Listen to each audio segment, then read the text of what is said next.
আমি যদি আওয়ামী লীগ হয়ে থাকি তাহলে আমার কি সাংবিধানিক অধিকার নয় আমার প্রকাশ করার? আমি আওয়ামী লীগের দালাল, ঠিক আছে, মানলাম।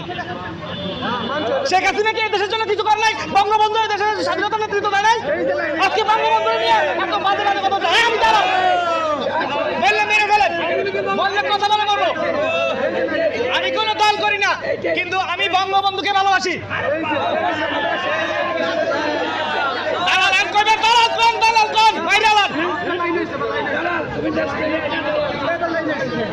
তারপরে আপনার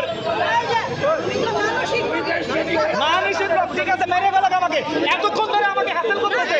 একটা কিছু কথা মত প্রকাশ, এই হচ্ছে মত প্রকাশের স্বাধীনতা। আমি দালাল, হ্যাঁ ঠিক আছে, দালাল দালাল দালাল।